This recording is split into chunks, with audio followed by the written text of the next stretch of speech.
제가 이 예수님에 대한 내용을 전할 때 정말 힘들어요. 제 자신이. 제가 감히 어떻게 예수님이 하셨던 말씀을 전할 수 있을까, 그대로. 그분이 가지셨던 그 당시의 생각을 내가 어떻게 알아서 감히 제가 전할 수 있을까. 그래서 전할 때마다 언제든지 힘이 들어요. 그래서 인간이 쓰고 있는 언어로 그걸 어떻게 다 표현할 수 있을까? 그러나 제한된 언어와 개념 속에 넣으셔야 돼요.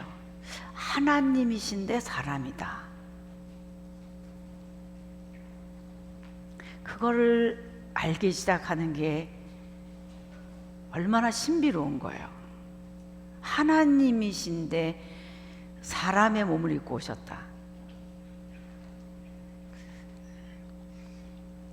당시 예수님의 목소리를, 육성을 1차로 듣고 있는 그 청중들은 시대와 상황과 그 당시의 정치적인 또는 사회적인 독특한 배경을 갖고 있는 사람들이에요. 우리랑은 다르단 말이에요. 21세기 2000년이나 지나서 살고 있는 우리랑은 얼마나 달라요. 근데 우리가 그 성경에 있는 글들을, 문장들을 이제 읽어서 그 당시에 예수님의 말씀을 이해한다라고 하는 것이 얼마나 제약이 돼 있냐고. 제약이. 정말 기도를 많이 하면서 이 의미가 무엇인지, 이것이 그러한가, 그 당시에 왜 예수님께서는 이렇게 말씀을 하실 수밖에 없으셨고 이곳을 가실 수밖에 없으셨고 그의 행적은 왜 이러실 수밖에 없으셨는지 정말 궁금한 거예요. 우리가 사랑하는 대상이니까 더 알고 싶잖아요. 어떤 일이 일어난 것인지. 그래서 이 예수님의 행적을 제가 전할 때마다 얼른 빨리 예수님 돌아가시면 좋겠다, 그런 생각이 들어요. 그래야지 제가 빨리 사도행전을 할 거 아니에요. 힘이 들어가지고 빨리 사도행전을 하고 싶어요. 그때 되면 오메 기사로, 그러면서 제가 좋아해요. 얼마나 예수님을 풀기가 저 자신도 힘든지, 얼마나 힘든지. 그 제한된 언어들로 그것을 또 요한이 정리해서 정리된 말로 써놓은 거니까 많이 행간이 있고 우리로서는 이해가 잘 안 되는 그런 부분들이 얼마나 많겠어요. 그거를 우리는 읽어내면서 무슨 뜻인지를 알아야 되니까. 제 얘기는 뭐냐면 시간을 많이 쓰시라는 거예요.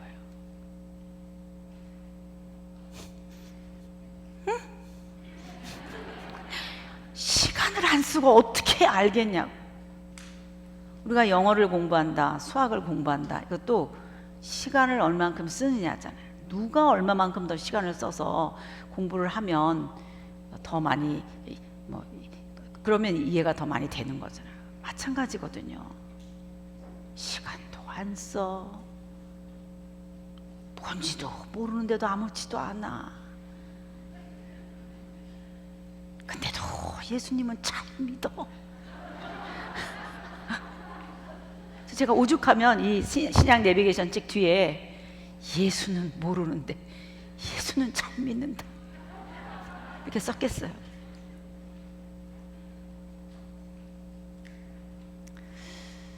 뭔가 하나님께서 우리를 이렇게 체했을 때 탁 하면은 막 기가 통해가지고 좀 시원한 게 있잖아요. 이번 기회에 특별히 하나님의 은혜를 주셔서 우리 태화교회에 예수님을 새롭게 만나는, 예수님을 새로운 연인처럼 만나는, 막 시간 가는 줄 모르고 그렇게 되면 좋겠어요. 근데 이 우리 어성의 읽어진의 특징이 그런 게 좀 있어요. 우리 목사님도 어저께 식사하면서 그 말씀하셨지만 우리 사모님이 앉으면 공부만 한다는 거예요. 저렇게 열심히 공부할 줄 몰랐다는 거예요. 제가 그랬잖아요. 시간을 써야 된다. 연속 방송국 조금 그만 보고 우리 어떻게 이제 조금 적어도 제가 써놓은 내비게이션 정독하면서 제가 대충 스케치는 강의를 통해서 해드리고 있는 중이니까 다 자세하게 다 못하니까 적어도 내비게이션 문장이라도 하나하나 그거라도 읽으면서 일단 전체 예수님의 생애가 어떤 것인지를 읽어낼 수 있으면 좋겠습니다. 저하고 약속하실 수 있으세요? 나 꼭 내비게이션 따라 읽으면서 차근차근 성경 정독하겠습니다. 약속해요? 약속해요. 꼭 부탁드려요. 네. 네. 그러고 나면 여러분 욕구가 생길 거예요. 무슨 욕구인지 아세요? 말하고 싶어져요. 누구한테라도 말해주고 싶은 거예요. 신천지는 억지로 하지만 억지로 시켜가지고 각본으로 막 하고 각본이 막 자기에게 특별히 하나님이 역사해 주시는 것 같이 느끼도록 착각하게 해가지고 사기쳐가지고 성경 공부 안으로 들어오게 하는 것이지만 저는 지금 사기치는 거 아니거든요. 자율적으로 성령의 역사하심, 진리의 영의 역사하심을 쫓아서 여러분들이 차근차근 재미있어서, 여러분 누가 연속 부부의 세계 안 보면 벌금 내게 할 거라고 그래서 보지 않잖아요. 여러분이 재밌어서 보잖아요. 그럼 말초신경을 자극하는 그런 거가 왜 재밌는지 모르겠지만 열심히 보잖아요. 우리 열심히 공부해 보십시다. 다른 사람에게 전할 말이 생길 거예요. 꼭 그랬으면 좋겠어요. 입으로 전할 줄 아는 그리스도인들이 다 되면 좋겠어요. 자, 이제 지금 이 시간에 우리가 나눌 내용이 좀 깊어요. 그래서 제가 미리 말씀드린 거예요. 우리 우선 제목이 뭐냐면, 자, 드디어 한번 해볼까요? 자, 몇 페이지인가요? 여러분 교재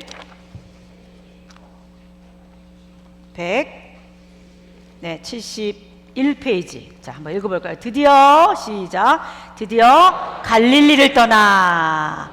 오랜만에, 맞죠? 어디서? 예루살렘에서 초막절, 수전절, 대중설교를 하시고, 이렇게 돼 있어요. 이제 제목이 이해되시죠? 조금 이해되시죠? 처음에는 도대체 무슨 이런 이상한 제목들이 있나 이렇게 생각하셨을지 모르겠어요. 정말 드디어 맞잖아요. 어디를 떠나신 거예요? 갈릴리를. 왜? 그동안 오랫동안 어디서 사역하셨습니까? 갈릴리. 다음 행보가 뭐였냐? 예루살렘 행. 광고했어요. 나 이제 예루살렘에 간다. 십자가에 못 박혀 죽을 것이야. 안 돼요. 절대로 안 돼요. 아니야. 너도 네 십자가를 지고 와야 돼.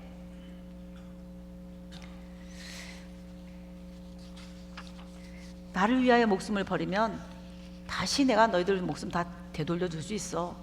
내가 그런 존재인지 내가 보여줄까? 내가 하늘로서 영광을 가지고 오는 걸 보면 그때 알걸? 지금도 볼 사람이 있을 거야. 그러더니 역세후에 변화산에서 세 사람을 영광스러운 예수님의 모습 가운데 초청하셨잖아요.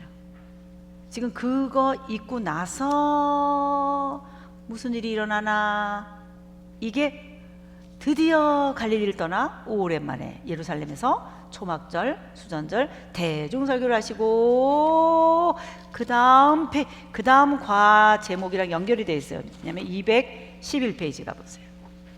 이건 두 개를 같이 해야 돼, 제목은. 자, 제자들에게는, 시작.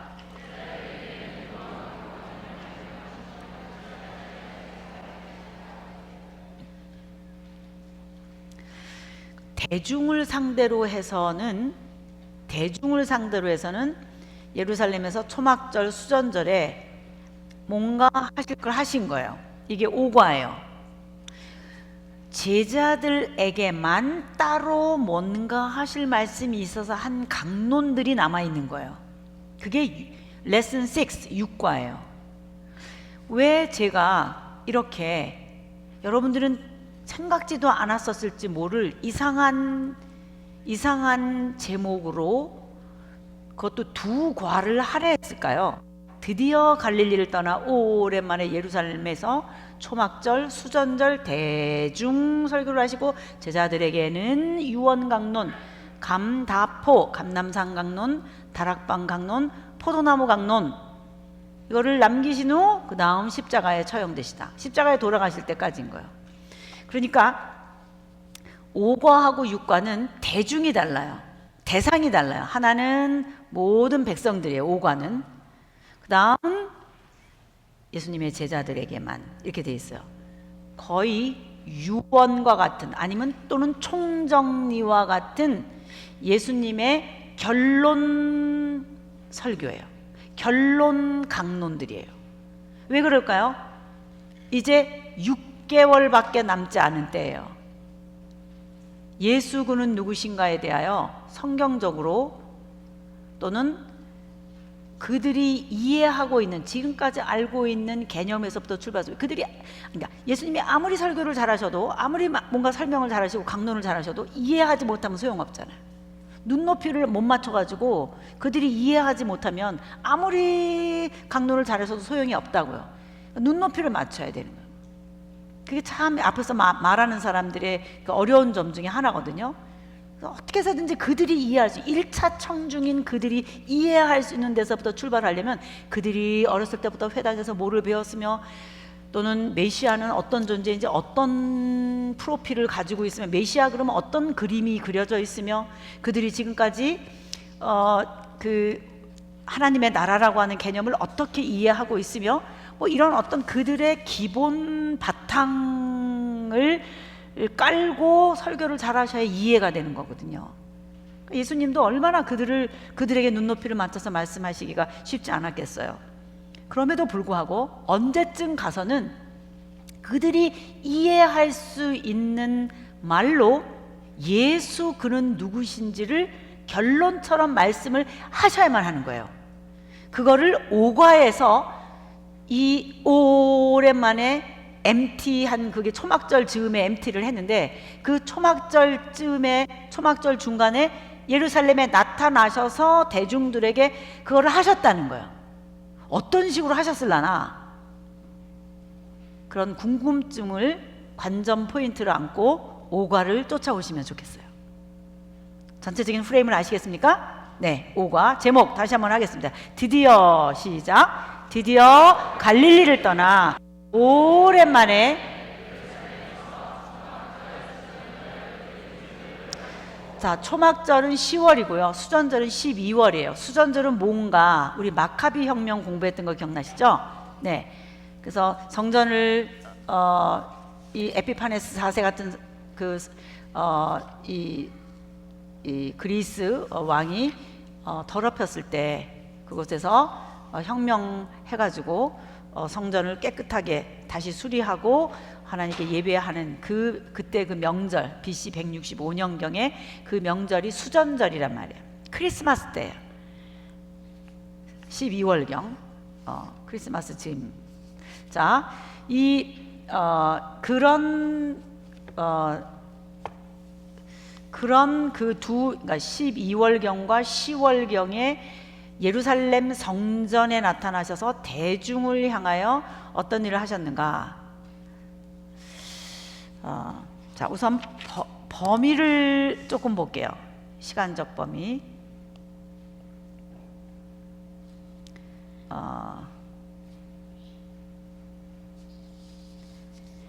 자, 세 번째 6월절이 지났어요. 여러분 책에도 이 도표가 있죠.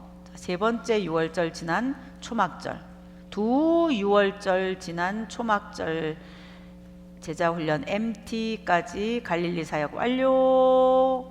지나간 거 보이시죠?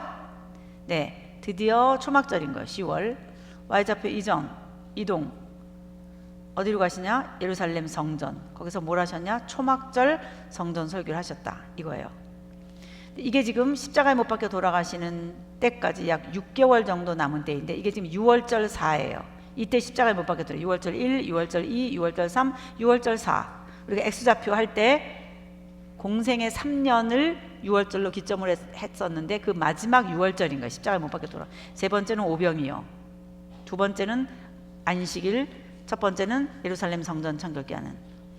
그래서 지금 네 번째 6월절 4월경이거든요. 여기가 10월경인 거. 몇 개월인 거예요? 6개월인 거예요.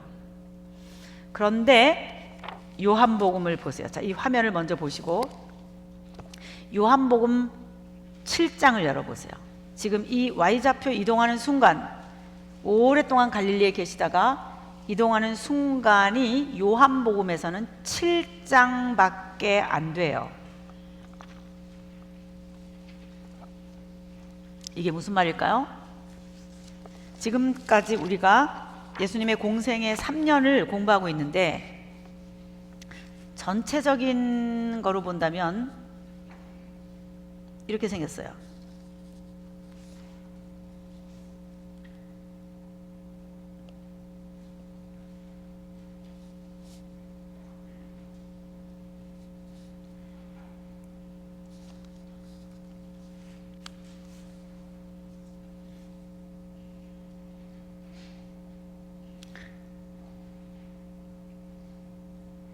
(30세쯤) 되었더라. 기억나시죠? 세례 요한 집회 장소 50일 정도 보따리 챙겨가지고 예수님이 장거리 여행 가셨을 것이다. Y좌표 이동. 그동안은 뭐 하셨나? 사생애다. 세례를 받으시고 시험을 받으시고 5명의 제자를 만나셨다. 다시 Y좌표 이동. 가나 혼인잔치에 가셨고 가버나움을 방문하셨다. 그랬더니 첫 번째 6월절이 됐다. Y좌표 이동. 성전 청결케 한 사건. 세례 요한의 청중을 인수하셨다. 약 8개월 정도 지나서 추수 때가 되려면 4개월이 남은 그때 약 12월경에 예수께서 다시 Y좌표 이동. 사마리아를 거쳐서 갈릴리로 이동하셔서 갈릴리 1차 사역 4명의 제자를 다시 부르시고 베드로 장모님 고쳐주시고 갈릴리 온 동네를 다니면서 고쳐주시고 레위 마태 만나주시고 그 다음 요한복음 정보에 의하면 두 번째 6월달 베데스다 연못 사건 38년 된 환자를 고쳐주셨다. 이때 예수님께서 아버지와 나는 하나다. 그래 신성모독죄다. 그래서 예수를 죽이려고 했다. 언제인지 모르나 Y좌표 이동해서 갈릴리로 가셨다. 그때부터 세 번째 6월절 지난 초막절 MT까지 계속 갈릴리에만 계셨다. 드디어 초막절이 됐다. 지금 Y좌표 이동해서 예루살렘 행하신다. 그래서 거기 가서 초막절에 성전에서 뭔가를 말씀하실 것이다. 오랜만에. 앞으로 남은 시간 6개월밖에 없다. 근데 우리는 지금 여기에 있다. 예루살렘 행. 요한복음을 봤더니 인제 겨우 실장이다 이 말이에요. 자, 우리가 지금까지 한 거가 이만큼인데 이만큼이 6장에 할애되어 있다는 거예요. 요한복음 6장. 7장이 여기고 21장까지 되어 있거든요. 요한복음이. 7장부터 21장 약 6개월간의 일인데 이렇게 많은 장을 6개월 거를 할애했다는 거야. 3분의 2에 해당하는 거를. 제가 이상한 게 아니라 성경이 그렇게 하고 있는 거야. 드디어 갈릴리를 떠나 오랜만에 초막절에 예수님께서 대중을 향하여 뭔가 말씀하시기 시작한 그때로부터 시작해서 뭔가 요한은 할 얘기가 많았던 거예요. 성경이 할 얘기를 많아 하니까 저도 할 얘기가 많을 수밖에 없었어요. 성경대로 많은 장을 할애하면서 뭔가를 써놓은 거예요. 그거를 우리가 알아야 된다는 거죠.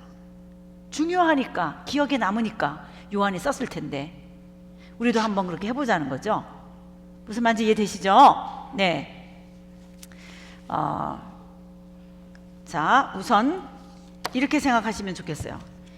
이제 여기가 지금 요한복음 7장부터면은 이만큼이 21장에 해당하는 것이 그 시간으로 치면 6개월밖에 안 되는데 자, 여기 장수로 치면 7, 8, 9, 10, 11, 12, 13, 14, 15, 16, 17, 18, 19, 20, 21 이렇게 많은 거예요. 그러니까 시간은 6개월인데 밑에 할 얘기는 얼마나 많은지, 레이어가 꼬불꼬불 이 안에 막 압축이 돼 있구나, 이런 생각이 나는 거예요. 그것을 2개의 제목으로 정리한 거예요. 저는 딱 2개로 보자. 하나는 초막절과 수전절에 대중을 상대로 해서 예수 그는 누구신가를 심하이 하신 거예요. 딱 끝내버리신 거예요. 성경적으로 적법하게, 정통성 있게, 신학적으로 맞게. 그거를 대중에게뿐만 아니라 대중의 대표가 되는 당시의 최고 학자들 앞에서 마치 신학 논쟁을 한 것처럼 갑론을박하면서 각 당들이 대표로 나와가지고 얘기하고 있는 것을 다 받아치면서 맨 끝에 결국은 학자들하고 싸워야 되거든요. 대중들이 뭘 알겠어요. 이들을 가르치고 있는 선생님들이, 예를 들면 이런 거죠. 신천지 성도들하고 우리하고 얘기해서 무슨 소용이 있겠냐고, 저 위에 이만희 씨하고 해야 되는 거잖아요. 그거 똑같은 거예요. 예수님이 대중들에게 하실 말씀이 있는 거예요. 대중들이니까 하실 말씀이 있어요. 그러나 끝에 가서는 그들의 최고 지도자인 사람들이 이제까지 예수님 사역하시는 동안에 듣고 보면서 예수님을 향하여 가지고 있는 질문, 생각들을 따라 예수님이 반론을 제기하기도 하고 대답을 하기도 하고 이러면서 마치 청문회 하는 것처럼 모든 시민들이 다 TV를 시청하고 있는 가운데서 청문회를 하는 것처럼 공개 신학 논쟁을 하셔가지고 많은 사람들 앞에서 KO패를 시켜만 제자들이 살아남을 수 있어요. 예수님의 제자들이 사도행전을 지나가야 돼요. 여전히 그 장소예요. 여전히 예루살렘 성이에요. 여전히 예루살렘 성전이에요. 거기서 살아남아야 되는 거예요. 제자들은 신학적으로 예수님이 이겨놔 주셔야 돼요. 성경적으로 이겨놔 주셔야 돼요. 뭐를? 예수 그는 누구신가를. 앞으로 이게 나중에 사도행전의 내용으로, 사도행전에 바울이든 베드로든 어떻게 예수님이 지금 이겨내신 내용을 이끌고 붙들고 신학적으로 뚫고 나가는지도 봐야 돼요, 우리가. 그래서 중요한 거예요. 그렇게 큰 프레임을 가지시고 이제 이 과랑 다음 과는 많은 예수님의 말씀들이 있겠구나. 여러분, 공관복음은 주로 예수님이 행하신 이적들, 어떤 이적들을 많이 행하셨는가, 사건들이 많이 쓰여져 있어요. 그리고 뭐 비유라든지 이런 거 뭐 그렇게 어렵지 않아요. 근데 요한복음은 많은 예수님의 깊은 말씀들이 있어요. 때때로 마태복음에 있어요.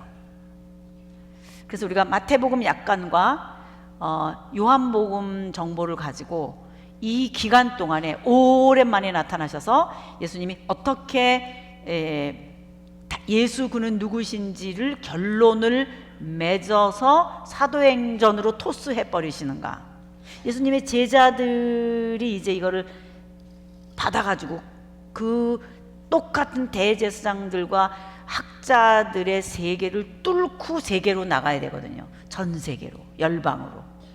지금 이게 지금 관건인 거예요. 예수님의 제자들도 한번 그렇게 크게 생각을 해보시고, 자, 가보겠습니다. 자, 우선 먼저 이제 시간이 그렇게 많지 않아서 제가 성경 본문을 찾으면서 사실은 해야 되는데 못 찾고, 제가 말로 계속 해줄 테니까, 제가 거짓말 시키지 않을 테니까 그냥 이렇게 들어주시고 나중에 책이랑 성경이랑 보면서 검증해 가시고 그렇게 해 주실 수 있으시겠습니까? 제가 옛날 얘기 해주는 것처럼 그냥 해드릴 테니까. 괜찮으시겠어요? 오케이. 자, 그럼 가이사랴 빌립보의 MT 끝난 데서부터 이제 구체적으로 무슨 일이 있는지부터 제가 얘기해 드릴게요. 자, 변화산에서 내려오셨어요.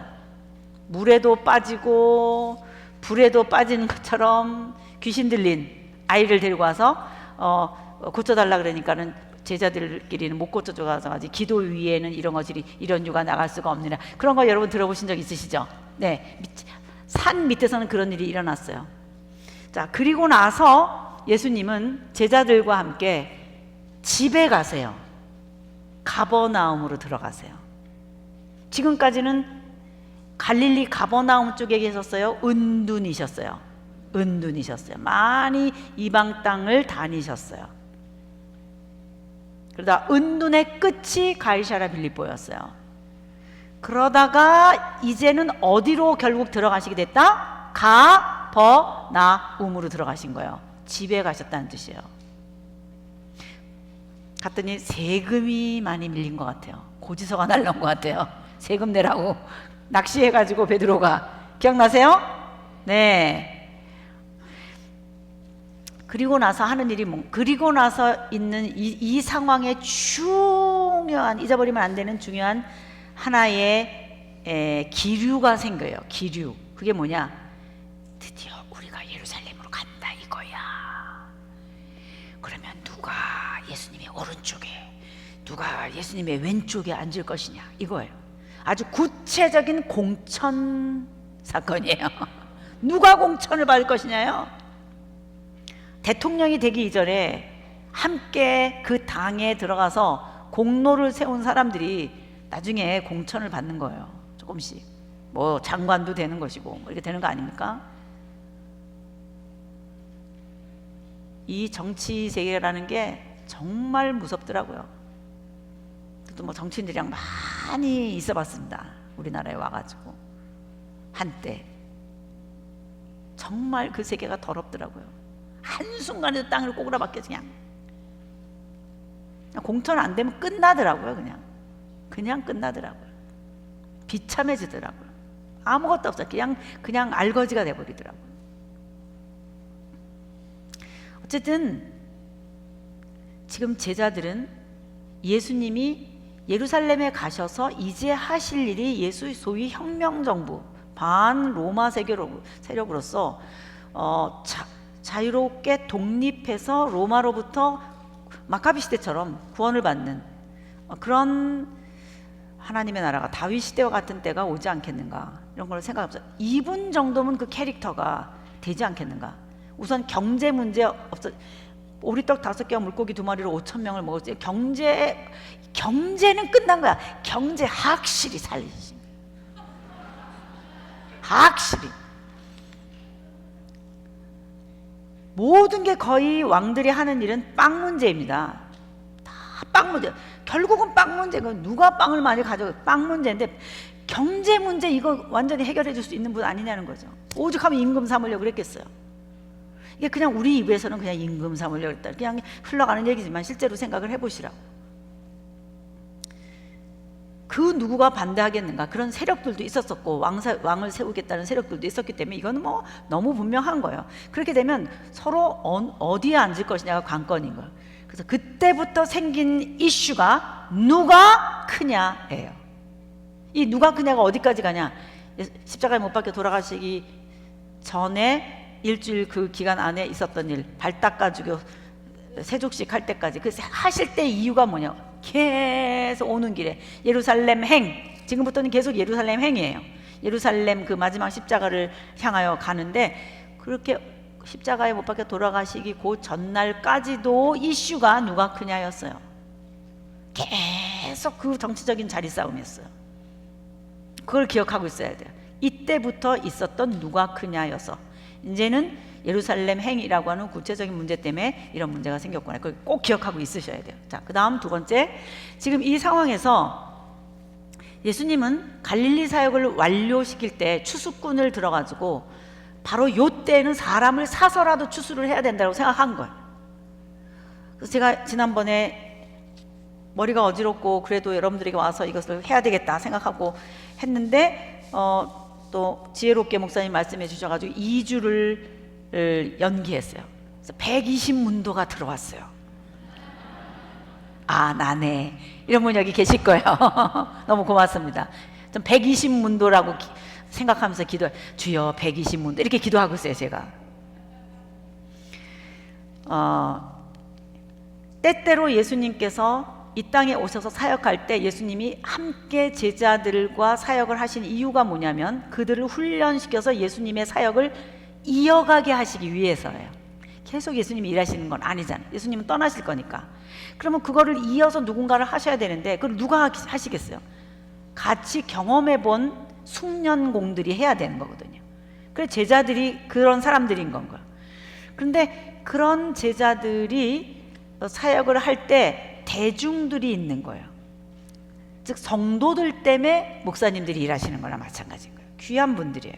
그래서 사역을 그렇게 해 나가시는데 그 사역 해 나가실 때 예수님 생각에 이 사람 말고도 12제자 말고도 그 다음 그룹에 해당하는 사람들 레이어가 있잖아요. 예수님 3명의 제자, 12명, 70문도, 그 다음에 120문도 뭐 이렇게 그런 그림이 있듯이 지금 이 순간에는 내가 한 70명 정도 꼭 70명, 유대 쪽은 70명이었지만 그 정도 숫자겠죠.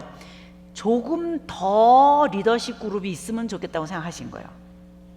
그래서 그들과 함께 어디를 가도 예수님에 대해서 알고 있는 사람들에게 이렇게 복음을 전하도록 했어요. 사람을 사서라도 하시고 싶어 하셨어요. 그래서 예수님이나 오늘 교회 내에서나 리더십, 일꾼이 필요한 거예요. 일꾼이. 그래서 여러분들이 작은 어느 부분에서라도 그 일꾼 역할을 하는 것이 그렇게 아주 귀중한 역할입니다. 그래서 그때는 돈을 주고라도 일꾼을 사야 되는 거예요. 그렇게 그 사람들이 필요했었어요. 그 일꾼이. 이번에는 예루살렘 지역인 거예요. 갈릴리 지역이 아닌 거예요. 그래서 지금 Y좌표에서 이동해가지고 예루살렘에서 초막절 설교를 이제 하셔야 되는데 제가 아까 말씀드린 것처럼 완전히 쉬마이를 해야 되는 거예요.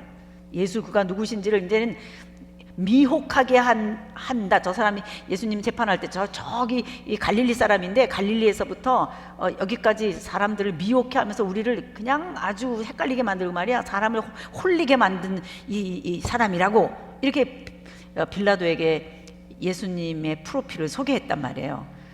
그러니까 그렇게 일을 예수님께서 갈릴리에서도 많이 하셨다는 뜻인데 지금 여기 유대 지역 쪽에서도 마지막에 함께 예수님과 팀워크가 돼가지고 질서정연하게 일을 하고 싶었던 거예요. 우리 생각에는 그냥 예수님이 막 이렇게 해서 일하신 것 같이 혼자 능력이 있으시니까 이렇게 생각하실지 모르지만 그게 아니에요. 예수님도 굉장히 질서정연하게 기획하시면서 일하신 거예요. 그게 다 일일이 안 써 있어서 그렇지. 나중에 우리가 바울을 공부하다 보면 얼마나 질서정연하게 플랜하고 TF팀 다 있고 이러면서 했다는 걸 우리가 알 수 있어요. 제가 이제 여러분에게 다 말씀드릴 거예요. 그러니까 기획하고 계획 속에서 하는 거예요. 지금 선교사님들이 일하시는 것도 마찬가지고 우리 교회 안에 리더십들도 마찬가지. 아무렇게나 주먹구구식으로 하지 않습니다. 1년 계획 세우고 어젠다 있고 다 이렇게 하면서 일을 하시는 거잖아요. 똑같습니다. 예수님도. 이번에 필요한 사람들을 뽑아야 되는데 그 뽑아가지고 아래로 내려보내야 되는 거예요. 여긴 갈릴리 지역이 아니에요. 지금 갈릴리에서 사람을 뽑아가지고 같이 밑으로 내려가기를 원하신 거예요. 그래서 그런데 이제 어떤 사람은 아버지 장례를 좀 해야 되기 때문에 나는 못하겠다. 암만 그래도 난 당신이 필요하다. 예수님이 그런 마음이신 거예요. 그리고 어떤 사람은 예수님 필요하지 않아요. 저 사람은 나한테 지금 필요한 사람이 아닌데 일하겠다는 거예요. 여우도 굴이 있고 공중에 나는 새도 뭐 다 집질 곳이 있지만 나는 머리 둘 곳도 없다. 당신은 머리 둘 곳, 즉 적어도 조그만 동굴 같은 데라도 있어서 거기 들어가서 당신은 서기관이기 때문에 이렇게 찍어가지고 카피 이렇게 쓰고 이런 거 하려면은 당신은 그래도 머리 둘 곳이라도 있어야 되는 사람이야. 그러니까 당신은 나랑 지금 일할 것이 맞지가 않아. 그러니까 당신은 오지 않으면 좋겠어. 지금 70인 전도단을 셀렉트하는 과정에서 어떤 사람은 필요하고 어떤 사람은 아니고 그런 내용들이 이제 있을 거예요. 그래서 예수님의 앞으로의 프로젝트를 아래 유대 지역에 대중이 모였을 때 그곳에서 크게 사역하기 위해 마지막 갈무리를 해야지 된다라고 하는 플랜을 가지고 은둔할 때 그런 생각을 갖고 가버나움에 오셨을 때 사람들을 공고하고 모집하는 과정이 있었다는 사실을 기억하고 있어야 돼요. 그리고 그 사람들은 베레아 지방, 요단 동편 세례 요한이 세례 주던 곳으로 보내는 프로젝트인 거예요. 플랜이 많으신 거예요. 그리고 예수님은 12 제자들과 함께 예루살렘으로 초막절을 지키러 내려가야 되겠다라고 생각하고 계세요. 제가 지금 한 이야기는 누가복음에 있는 정보예요. 나중에 여러분들이 내비게이션을 보고 보면 좋겠어요. 자, 그래서 이제는 집에 돌아오셔서 가버나움에서 지금 이런 플랜을 가지고 계시는데 보따리를 싸시는 거야. 이제는 육신의 몸으로는 다시 이 갈릴리로 안 오세요. 다시는 안 오실 길을 떠나시는 것이 지금 이 가버나움의 이 세금 문제로 낚시해오라 그러고 하는 그런 장면이구나. 그리고 지금 보따리를 으쌰으쌰 챙기면 예수님의 제자들도 계속 예수님과 함께 이 행진을 할 것이고, 언제 예수님의 제자는 돌아오나, 예수님 십자가에 못 박혀 돌아가시고 부활하신 몸을 좀 보고 나서, 그리고 나서 더 이상 예루살렘에 살 사람들이 아닌 거예요. 집이 갈릴리라. 지금 떠나요. 같이. 지금 같이 떠나. 6개월 전에 떠났다가 6개월 후에 제자들만 돌아오는 거예요. 예수님은 다시 육신의 몸으로 돌아오지 않았어요. 언제 나타나시나? 갈릴리에서, 갈릴리 바다에서 고기 잡을 때 제자들이 그 물고기나 잡으러 가야지, 나도. 그리고 7명이 고기 잡으러 갔다가 새벽에 예수님이 그 숯불 우이 해가지고 갈릴리 호수 옆에서 이렇게 기다리셨잖아요. 주시라. 그리고 헤엄 탁 쳐가지고 막 요한복음 21장에 보면은 예수님 만나러 가잖아요. 아무 말도 안 하고 물이 뚝뚝뚝뚝 떨어지는데 훅 앉아가지고 쬐고 있잖아요. 누이십니까? 물어보지도 않는데 자기네끼리 가만히 있대. 그냥 부활하신 예수님이 나타나셔. 물고기 가지고 생선 이렇게 구워놓고 떡도 좀 갖고 오시고, 그러니까 이렇게 하고 있는 거예요. 그때 처음 오신 거예요. 갈릴리에. 지금 떠나시면. 자, 이렇게 해서 예수님께서 Y좌표 이동하신다, 이렇게 생각하셔야 돼요. 자, 이제 가시는데 가실 때, 자, 지금 예수님 머릿속에 무슨 생각이 있는지 지금 하나하나 지금 말씀을 드리는 거예요. 근데 우선 예루살렘, 자, 이렇게 지금 갈무리를 하고 베레아로 보내고 다 이제 이렇게 하시는데, 예루살렘에 갔을 때 우선 예수님이 초막절 때이기 때문에 초막절 명절에 사람들 앞에 무슨 얘기를 해야 할지, 사람들이 그렇게 많이 모이는 곳인데, 그때 초막절 대중 설교를 무엇을 해야 하나, 어떻게 이 설교를 시작해야 할 것인가, 설교를 몇 번을 하셔야 될 텐데 어떤 설교를 해야 될 것인가를 생각하세요. 설교 제목을 정하세요. 이것부터 터뜨려야겠다, 이렇게 생각하시고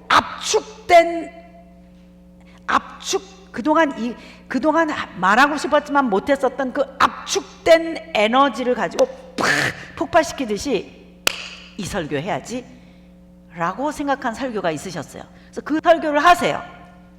근데 그 설교가 무슨 설교냐? 화면 보세요. 지금 언제 예루살렘을 떠나셨냐면 두 번째 6월절에 베데스다 연못 사건, 그 일로 떠나셨어요. 그래서 여러분 아는 대로 아버지와 나는 하나이다. 아버지께서 지금까지 일하시니 나도 일한다. 안식일이지만 내가 일하는 것은 생명일이다. 이런 얘기를 하시자 예수님을 죽이려고 했다.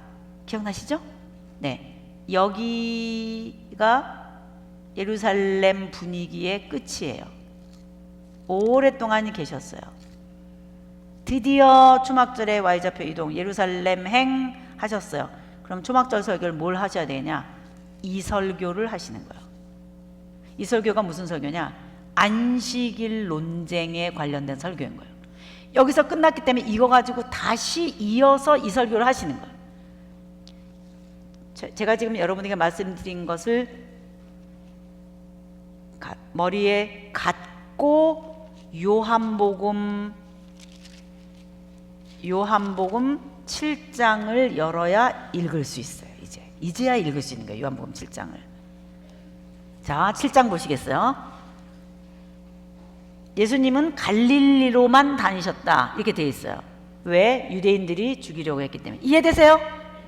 이제 이해되시죠? 네, 딱 맞죠? 그래서 오랫동안 예수님은 갈릴리 사역만 하셨다. 그런데 초막절이 갖고 왔다 이 말이에요. 동생들이 비아냥거리면서 유명해지려면 예루살렘을 가야지 왜 갈릴리에서만 어정쩡 계십니까? 이런 뜻이에요. 그러더니 10절 보세요. 예수께서 드디어 초막절에 예루살렘으로 가셨다 이렇게 돼 있어요.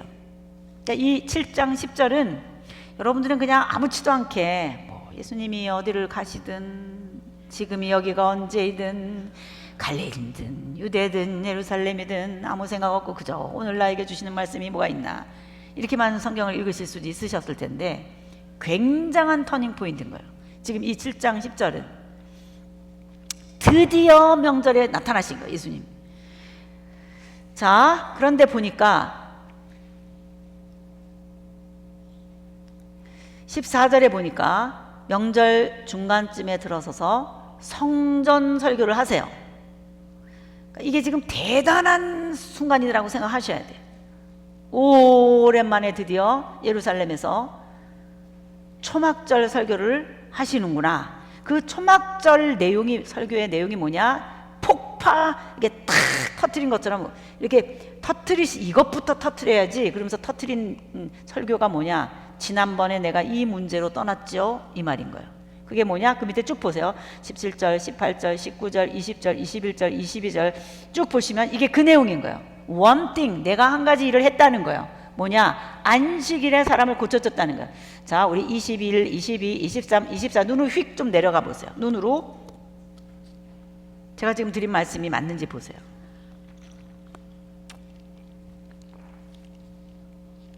내가 안식일에 사람을 성하게 해준 거 가지고 너희들이 왜 나를 죽이려고 하느냐? 이거예요.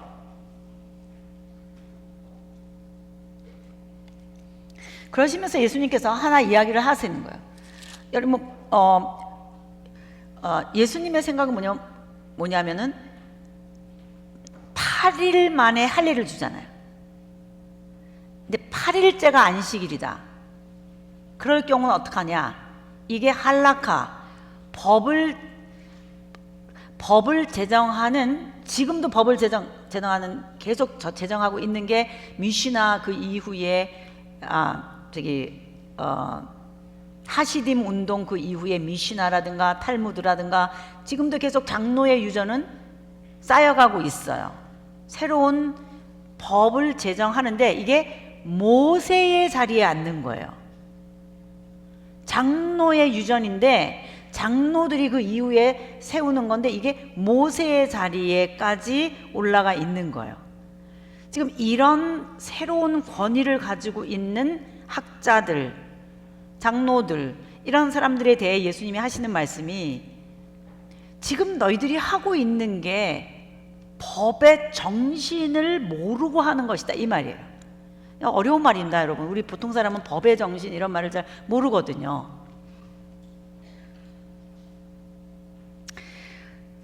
저희 뭐 여러분들도 그러겠지만 이제 선교지에 이렇게 갈 때 저희 교회 같은 경우는 어떤 한 섬을 크리스찬 섬으로 만들자 그래가지고 3대를 이어서 일단 기본적으로 3대를 이어 한 곳만 집중해서 선교하자 이렇게 해가지고 인도네시아의 숨바라는 섬에 저희가 계속 그 사역을 하고 있어요. 의료품들을 어마어마하게 많이 가져가거든요. 저희 의사 선생님들이 많이 계셔가지고 어마어마하게 많이 가져가는데 그거를 가지고 들어가는 건 불법이에요. 우리가 의료 사역할 때 우리가 선교도 불법이에요. 사실은 선교 자체가 해외 어느 지역에 가서 그거 자체 하면 그 나라에서는 불법이에요. 그때 우리 어린이들, 예를 들면 우리가 그 의료품들을 넣은 거가 어떤 건지 단지 사인을 우리가 이렇게 표시를 하는데 그걸 스캔을 하고 나서 그 안에 의료품이 있다는 거를 그 스캐너들이 거기 바깥에다가 이렇게 표시를 해요. 무슨 마크 같은 걸 뭐 이렇게 달아놔요. 우리가 그거를 한참 몇 년을 다니다 보니까 알게 된 거예요.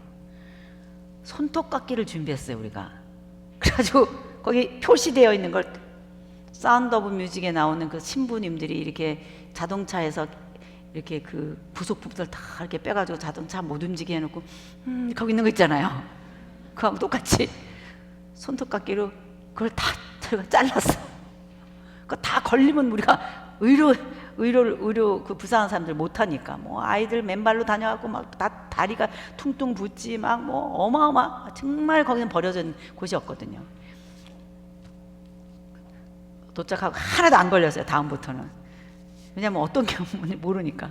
저희 목사님 설교하셨어요, 법의 정신에 대해서. 그러니까 어떤 한 사회가 만들어 놓은 레귤레이션, 법이 있어요. 그 법이 왜 있느냐? 사람을 살리기 위한 법이어야 된다는 거예요.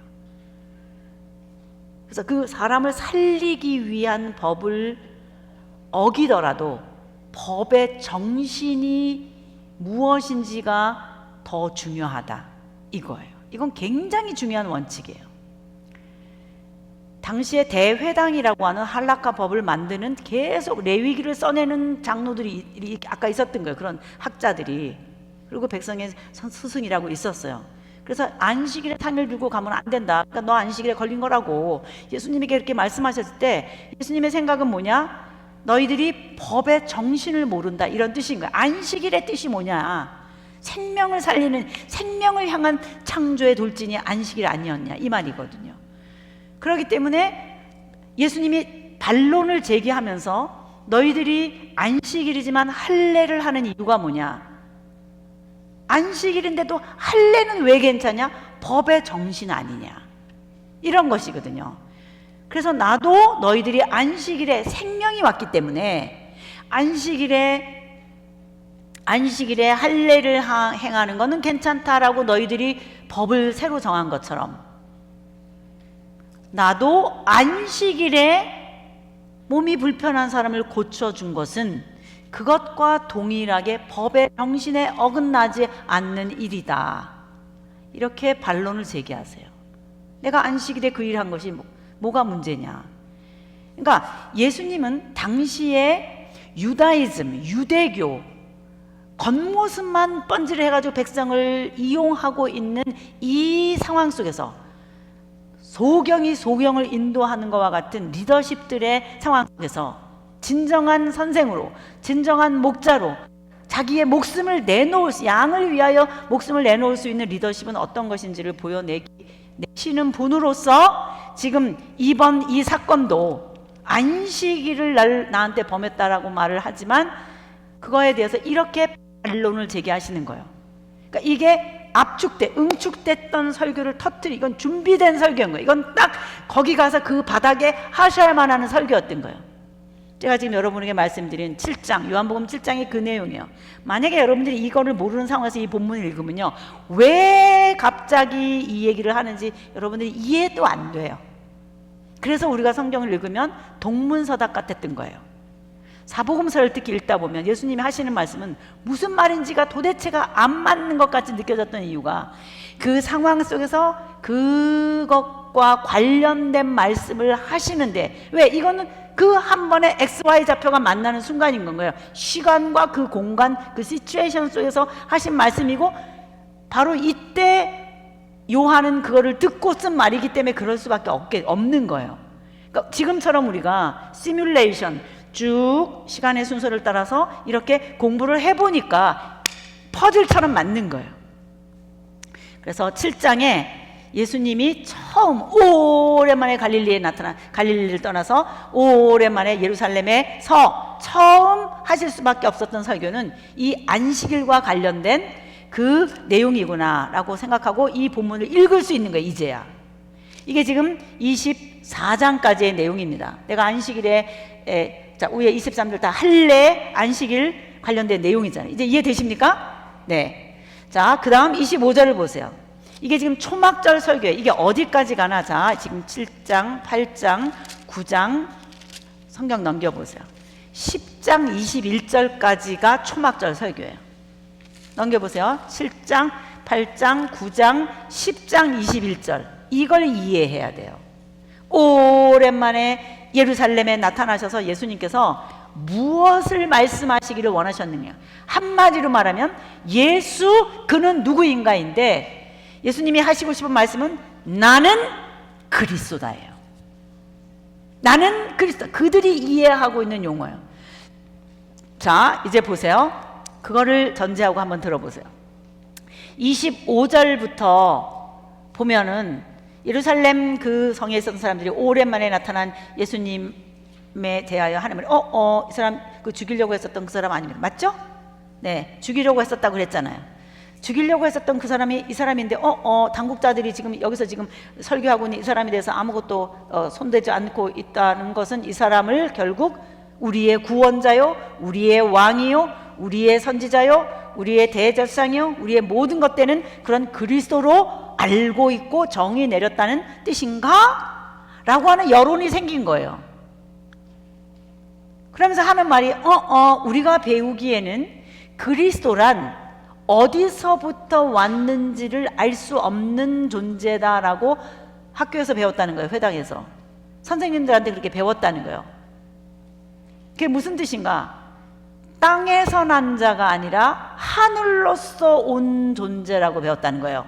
위로부터 온 존재. 그래서 그렇게 쫓아다니면서 하늘로서 오는 표적을 보여라, 하늘로서 오는 표적을 보여라 하는 이유가 뭐냐? 땅에서 난 자면은 그리스도가 아니라는 거예요. 그렇게 배운 거예요. 하늘로서 오는 존재라. 그런데 우리는 이분이 어디서부터 오는지 안다. 갈릴리 사람 아니냐, 베들레헴 사람 아니냐, 땅에서 난 자 아니냐. 다른 말로 말하면 XXXY, 남자와 여자의 관계 속에서 땅에서 난 자라는 거예요. 소위 천자, son of God, 하나님의 아들, 위에서 난 자.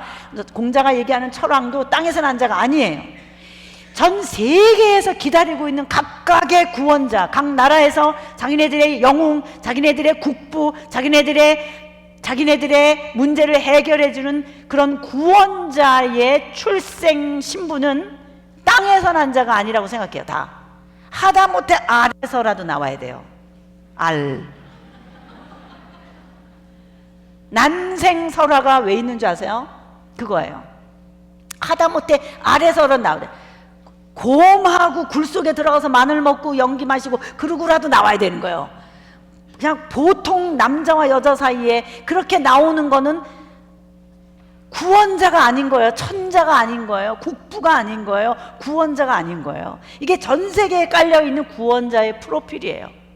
땅에서 난 자만 아닌 거예요. 하늘로서 온 자여야 되는 거예요. 하늘로서 오는 표적을 보여야 되는 거예요.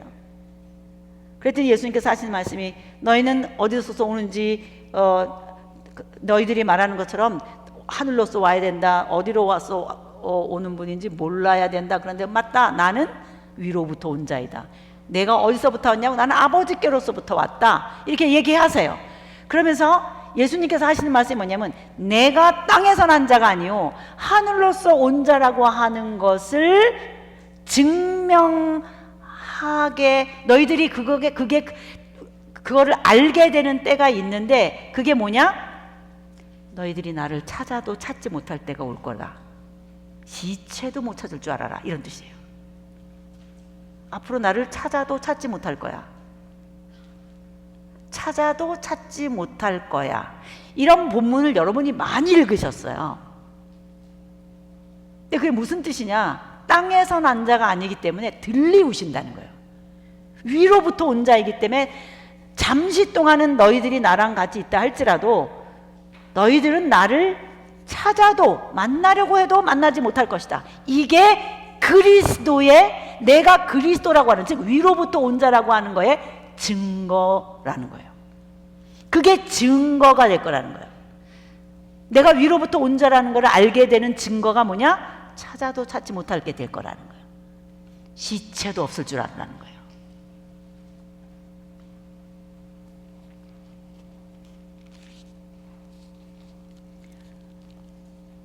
지금 여기 앞으로 나오는 모든 예수님의 말씀은 바로 그거예요. 그러니까 내가 지금 여기 18장 자 이제 뒤로 넘어가서 8장 그 다음번 나오는 건 다 어렵지 않아. 다 읽을 수 있어요. 8장에 이렇게 보면은 I am the light. 나는 빛이다. I am the way. 나중에 이제 뒤에 보면 나는 다락방 가면서 나는 길이다, 나는 진리다, 나는 양의 문이다. 그래서 I am 뭐뭐뭐, I am 뭐뭐뭐, I am 뭐뭐 이런 말씀을 하세요. 근데 당시에 이 예수님의 이 I am 뭐뭐뭐 이거는 이거는 그냥 보통 용법이에요. 나는 빛이다, 나는 뭐 양의 문이다. 예수님은 당신을 누구라고 이렇게 은유적인 표현으로 하시는 것이지만 이게 당신이 누군지를 표현하는 특수 용법이 있어요. 에고 에이미라는 말인데요. 나는 뭐뭐다. 이게 구약에 모세가 하나님의 이름을 물어봤어요. 하나님 당신은 누구십니까? 정체성이 누구냐는 거예요. 하나님께서 알고 싶다, 신론을 알고 싶다는 거예요. 그랬을 때 하나님께서 하신 말씀이 I will be who I will be. 나는 너의 인생 앞으로 계속 가면서 누구인지 나타나게 될 나일 것이다.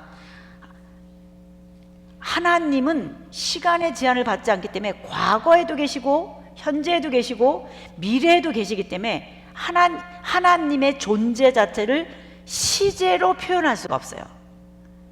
그래서 하나님을 과거형으로도 표현할 수 없고 사실은 현재형으로도 표현할 수 없고 미래형으로도 표현할 수 없는 분, 언제나 현재인 분이신 거예요. 그러나 거기에 앞으로 내가 너희들을 인도하실 하나님이다 라는 뜻으로 I will be 하야 동사, to be 동사, 앞으로 내가 너희들을 인도해 나갈 나일 것이다. 히브리어에는 그렇게 되어 있어요. 그런 의미로 해석해야 돼요. 그걸 70인역 번역에서는 I am who I am 이렇게 번역이 되어 있어요. 그래서 그 이후에 신약 성경 저자들은 예수님 당시에도 이미 이것이 히브리어가 헬라어로 번역이 되어 있었기 때문에 이거를 나는 나다로 번역을 한 거예요. I am who I am. 나는 나로서밖에는 표현할 수 없는 자존자이다. 이렇게들 생각한 거예요. I am who I am. 그래서 여기에서 비로소 하나님의 이름을 쓸 때 하나님에게만 쓸 수 있는 관용적인 표현이 나는 I am 뭐뭐뭐, I am 뭐뭐뭐 이거였었어요. 이건 하나님 표현이다라는 걸 알아요. 예수님이 여기서 지금 계속 나는 빛이다, 뭐 나는 양의 문이다 얼마나 많이 말씀하세요, 의도적으로. 그런데 무엇보다 여기서도 두세 사람의 증언이 참되고 사도 요한에 대한 얘기 또 똑같아요. 하나도 어렵잖아요. 제가 요한복음 5장에서 말씀했었던 내용이 여기에 그대로 나와요. 이게 요한이 캐치한 거예요. 예수님이 당신 자신을 변증하실 때 어떻게 변증하셨는가를 요한은 다 알아낸 거예요. 그래서 이때도 그런 표현을 썼다는 걸 알 수 있어요. 그러면서 여기 지금 뒷부분에 보면은 내가 어디로서 왔는지 너희들은 몰라서 나는 이제 떠나가고, 제가 21절을 할게요. 8장 21절. 너희는 나를 찾다가 너희의 죄 가운데서 이제 죽을 거래요. 그리고 너희들은 내가 다시 가는 곳에 올 수가 없을 거래요. 그러니까 내가 너희들 가는 곳에 올 수 없다 그러니까 자살하겠다는 뜻인가? 그리스로 가려는 건가? 다른 나라로 갈 건가 봐. 왜 자꾸 나를 찾아도 찾지 못한다 그러지? 이런 이 바보 같은 반문을 많이 해요. 그러나 예수님께서 여기서 하시는 말씀은 예수님이 누구신지에 대한 정체성을 말씀하실 때 모세가 질문했던 하나님의 질문에 대한 대답으로서 내가 곧 그다라는 거예요. I am who I am. 그것처럼 내가 곧 나다. I am he. I am he. I am who I am. 그걸 24절, 25절, 26절, 27절 내가 누구냐, 너가 도대체 누구냐, 오랜만에 예루살렘에 나타나서 이제까지 우리를 서스피어스하게 굉장히 궁금하게 우리를 미혹해 하면서 오더니 드디어 오랜만에 나타나가지고 자기 자신이 누구인지를 선포하는데 나는 땅에서 난 자가 아니오 하늘로서 온 자인데 나는 위로부터 온 자인데 나에 대해서 누구냐고 물어본다면 I am he. 내가 곧 그다. I am who I am. 내가 곧 나다. 이게 얼마나 정확한 모세에게 나타난 여호와 하나님의 이름이냐고요. 이 땅에 오신 예수, 그가 누구이신지를 오랜만에 예루살렘 본부에 나타나서 예루살렘 성전 설교를 하시면서 많은 대중들에게 정확하게 I am he, I am who I am, I am who I am. 나는 곧 나다. 이 말씀을 정확하게 하신 거예요. 나는 야훼니라. 이 땅에 오신, 이 땅에 발 딛고 서 계셨던 인간 예수가 하나님이셨다는 사실을 당대의 모든 사람들이 이해할 수 있는 언어로 I am He, 나는 곧 나다, 나는 야훼 하나님, 너희들이 알고 있는 출애굽에서 얘기했던 그 하나님이다, 정확하게 선포한 거예요. 예수께서 이 사실을 내가 너희들에게 말했는데 나의 말에 거하면 너희는 나의 참 제자가 되고, 이때 나의 말이 지금 말씀하신 이 말씀이에요.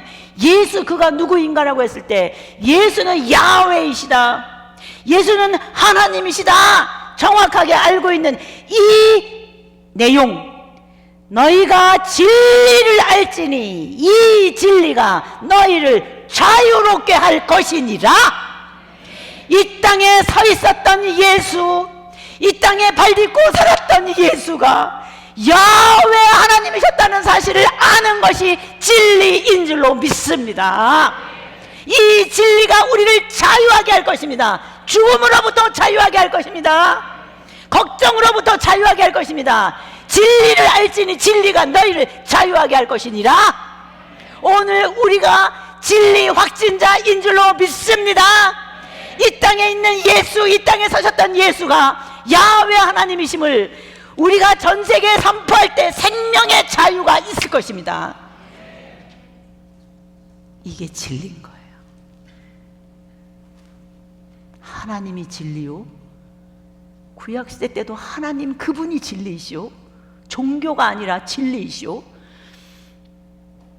신약에 발딛고 우리처럼 사람으로 서 계셨던 예수, 그가 여호와 I am who I am, 나는 나다 하나님이시라는 사실을 아는 거, 하나님이 이 세상에 오셨다는 사실, 하나님이 이 세상에 손님처럼 오셨다는 그 사실이 잠 못 자게 하고 다른 거를 못하게 할 정도로 우리를 경련시키고 우리의 영혼을 떨게 하고 우리의 삶을,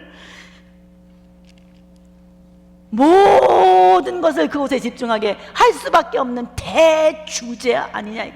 어마어마한 명제란 말이에요. 이 땅에 오시는 하나님, 이 땅에 발딛고 서셨던 하나님,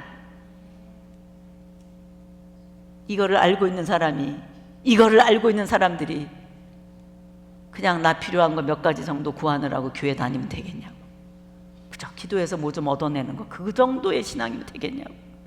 주여 우리가 진리의 사람들이 되게 하여 주옵소서. 우리 태화교회 진리를 선포하게 하여 주옵소서. 주여 우리 한 사람 한 사람들이 진리의 사신들이 되게 하여 주시옵소서. 이 진리가 여러분들을 자유하게 할 것입니다. 어떤 것으로부터도 자유하게 할 것입니다. 그게 뭔 말인지를 깨닫는 남은 인생, 그걸 프루브하는 인생, 얼마나 멋있겠어요.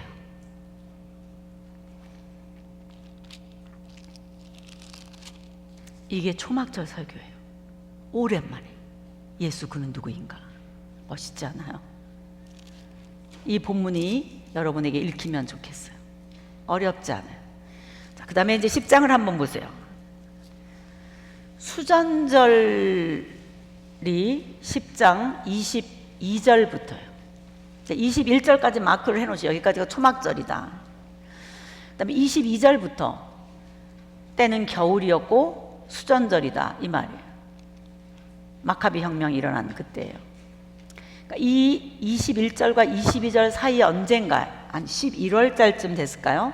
그때 모름지기 요단 동편 70인 전도단 사역을 하던 사람들이 돌아와서 리포트를 하지 않았겠는가, 그런 생각이 듭니다.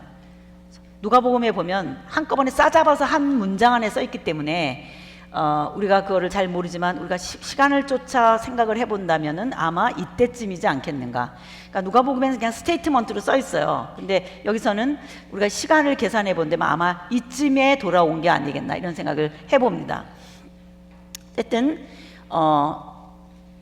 수전절 내용은 길지가 않아서 어렵지 않아요. 초막절 때가 길지. 여기도 마찬가지예요. 나는 하나님이다.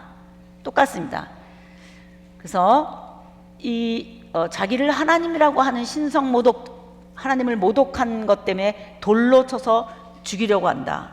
그러니까 예수님은 신성 모독죄인 거예요. 하나님이라고 그랬기 때문에가 관건인 거예요. 그러니까 이 땅에 인간인 존재가 자기가 하나님이다 그러면 둘 중에 하나예요. 미쳤거나 사기꾼이거나.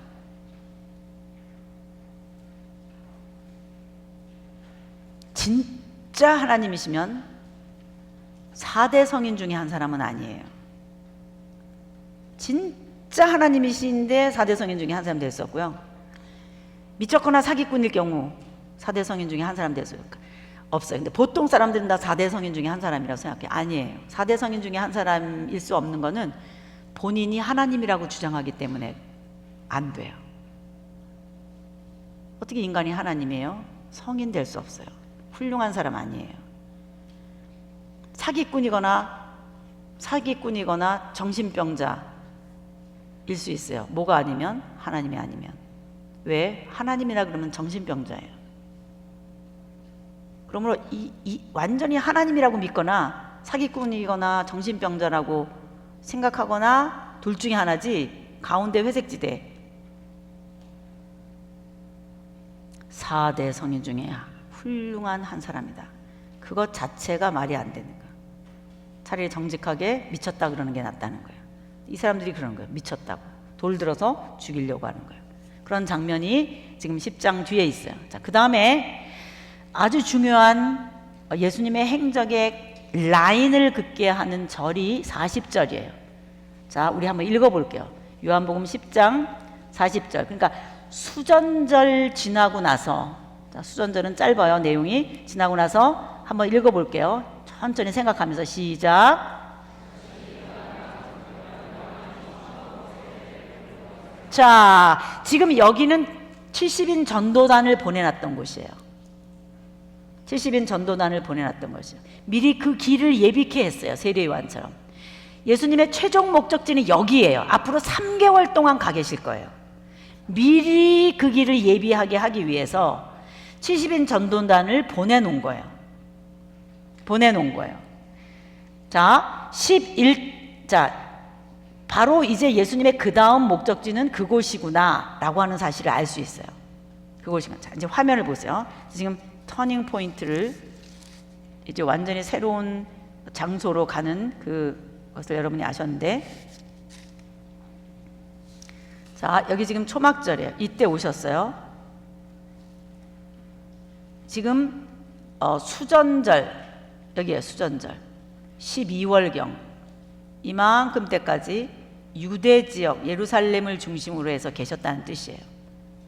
지금 우리 읽은 본문은 뭐냐? 그 다음에 요단 동편에 가 계셨다는 거예요. 여기 써 있어요. 요단 동편. 그래서 언제 오시나? 네 번째 유월절 앞두고 호산나 종려주일 아시죠? 요단강을 건너 들어오시는 거예요. 일주일 남겨놓고 베다니를 통해서. 자, 어떻게 진행되는지 스토리 이해되십니까? 잊어버릴 것 같지만 지금 이해는 되시죠? 네. 지금 떠나시면은, 자, 지금 어디로 가시냐? 요단 동편으로 가시면 언제 오신다고요? 언제? 6월절 일주일 앞둔 그 일주일 종려주일 때 오신다고. 무슨 말인지 아시겠죠? 네. 그래서 마지막 일주일이 여기 있는 거예요. 주일, 종려주일, 월, 화, 수, 목, 금. 금의 십자가에 못 박혀 돌아가시고, 그래서 요 기간 동안에 일어나는 일들이 뭔가만 정리하면 예수님의 생애를 정리할 수 있어요. 지금 요단 동편에서는 어떤 일이 일어나나 이렇게 생각하셔야 돼요. 많은 70인 전도단들이 와서 사역을 하고 그 길을 닦아놨구나. 그래서 여기서 예수님께서 사역을 하시는데 뭐 고창병 든 환자를 고치기도 하시고 또 많은 비유로 설명하세요. 굉장히 비유로 많이 설명하세요. 이때 비유로 많이 설명하시고 그리고 여기서 또 중요한 것이 예수님의 제자 가운데서 사도 요한 그리고 야고보 두 형제니까 엄마가 지금 이번 예루살렘 행은 다른 때와는 달리 뭔가 사건이 일어날 거라고 하는 자기네끼리의 분위기, 오죽하면 누가 크냐 그거를 싸웠겠어요? 그것 때문인지 지금 요단 동편 사역에 따라붙고 계세요. 사도 요한의 어머니가. 그래서 어느 은밀한 밤에 하나는 오른쪽에 하나는 왼쪽에 내 아이를 좀 세워주시면 좋겠습니다. 이렇게 얘기합니다. 누가 제일 화났겠어요? 베드로. 그래서 이 예루살렘 행이라고 하는 마지막 십자가 못 박혀 돌아가시는 이 기간 동안에 그러니까 예루살렘 행, 예루살렘으로 향하여 가실세, 예루살렘으로 향하여 가는 도중에 이런 표현들이 있지만 그 최종 목적이 십자가에 못 박혀 돌아가시는 것이고 그 기간에 일어나는 일들은 이런 베레아 사역이, 요단 동편 사역이 있고 이런 일들이 있구나, 이렇게 여러분들이 큰 그림을 그려 놓으시면 되는 거예요. 그래서 거기서 일어난 일들이 뭔지 내비게이션에 제가 다 해놨으니까 큰 그림만 여러분들이 좀 갖고 있으면 좋겠습니다. 자, 그 다음 이제 마지막 하나 이제 요단 동편에서 이런 여러 일들을 행하시고 이제 야고보 어머니 청탁하고 제자들이 분개하고 여리고로 들어올 때, 그러니까 요단강 건너서 여리고로 돌아올 때 사케오도 만나시고 소경도 고치시고, 자 이러고서는 베다니에 도착하셔요. 그리고 향유 묻는 일, 이런 일이 있고, 주일날 나귀를 타시고 시끌벅적하게 예루살렘에 입성하는 장면이 있습니다. 호산나 호산나. 그런데 무화과 나무를 저주하시고 성전으로 들어가셔서 두 번째로 성전 장사판을 내쫓으시는 일이 있고, 자 월요일에 그런 일이 있어요. 그러니까 일요일 즉 주일에 나귀를 타시고 들어오시고, 그 다음에 월요일에 무화과 나무를 저주하시는 일이 있어요. 지금 여러분들은 예수님의 사역 대상이 대중이 있고, 그 다음 제자들이 있고, 적수들이 있다, 이렇게 세 파트가 보이면 좋겠어요. 세 파트가. 그래서 사역을 다 각각 다르게 하고 계시는 것을 여러분들이 좀 알면 좋겠어요. 그래서 이렇게 예수님의 입장을 좀 보면서 전체적인 걸 좀 보면 좋겠는데, 지금 예수님은 유대인들, 유대교의 수장이 되고 유대교의 정신에 이렇게 골격, 뼈대에 있는 사람들에 의해서 예수님은 지금 십자가에 못 박혀 결국은 돌아가시거든요. 처음에는 산헤드린 공의회법에 의해서 죽이려고 그랬지만 나중에는 뭐하러 우리 손으로 죽이냐, 로마법으로 죽이자 그래갖고 빌라도에게 넘기잖아요. 정치범으로 넘깁니다. 우리에겐 가이사밖에 없습니다. 그런데 이 사람이 유대인의 왕이라고 말을 하니 우리의 왕은 가이사인데 이 사람을 처치해 주시오. 지금 그거잖아요. 그래서 결국은 산헤드린 공의회법, 즉 율법, 지금은 계속 율법 가지고 건드리고 있다가 끝에 가서는 결국은 산헤드린 공의회법이 아니라 로마법, 정치범으로 모르는 거죠.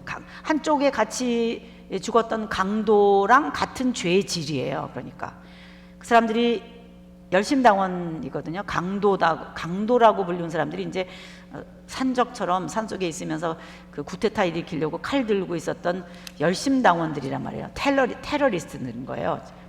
결국은 AD 70년에 그 유대 전쟁도 그 테러리스트들이 해낸 거예요. 그 마사다 전투. 그 사람들이 뭐 눈에 보이는 게 없으니까 뭐 지나가는 사람들 다 강도처럼 돈 뺏고 이렇게 하고 자기네 뭐 그 자금 같은 거 그런 거 조달하고, 그렇기 때문에 뭐 어떤 것보다 독립이 중요하다고 생각해서 강도처럼 사는 거죠. 그래서 강도라 그런 거예요. 진짜 뭐 우리가 생각하는 그런 강도가 아니고, 그런 의미에서 볼 때 정치범으로 본다면 예수님도 똑같이 정치범인 거예요. 그러니까 그 정치범을 같이 죽인 거라고도 볼 수 있는 거죠. 그 당시에 십자가 처형으로. 그래서 어쨌든 예수님은 지금 그 돌아가시는 것이 유대교에 의해서 돌아가시는 건 거예요. 유대교. 그래서 그런 생각을 해보시면 지금 무화과 나무를 저주하셨다. 이런 거 뭐 우리가 뭐 들을 때 이것이 이제 유대적 리더십을 표현하는 것이다 이렇게 우리가 많이 배웠잖아요. 그게 맞는 건 거예요. 결국 열매를 맺지 못하고 있는 유대인들.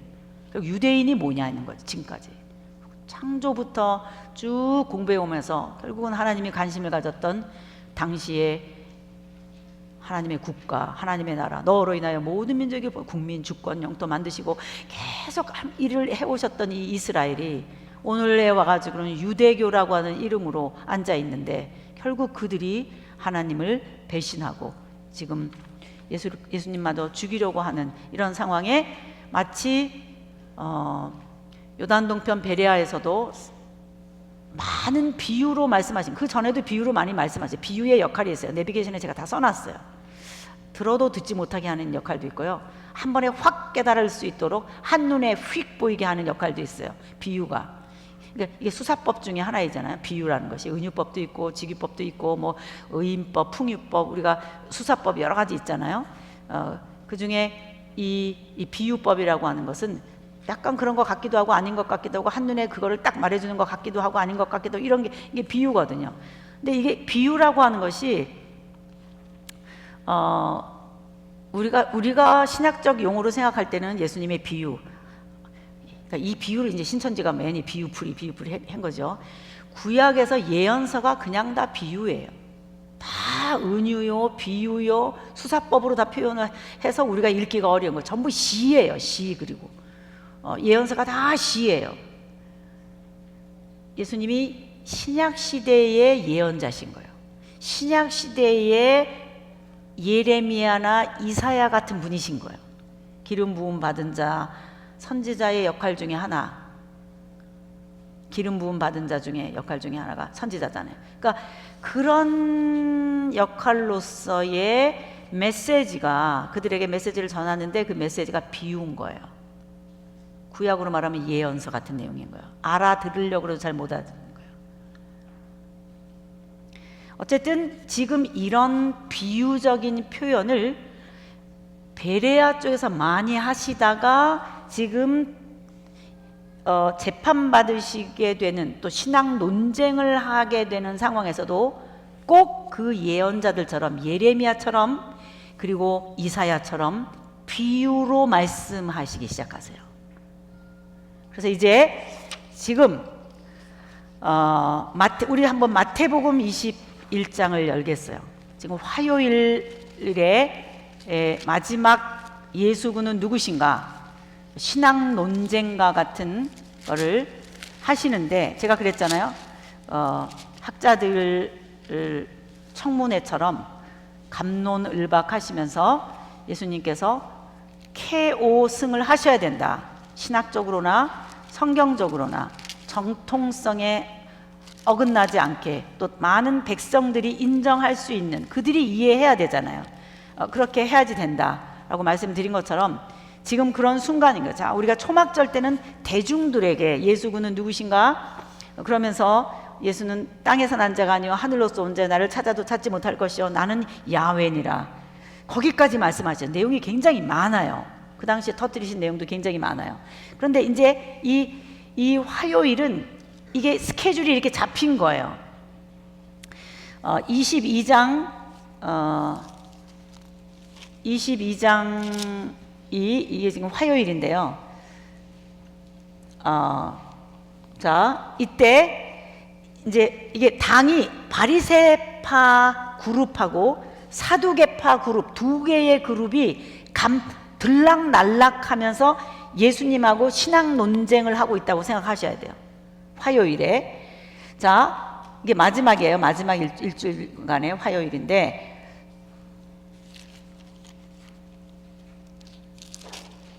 자, 우리 앞에 시간 없어도 앞에서부터 봅시다. 우리 20장 한번 보세요.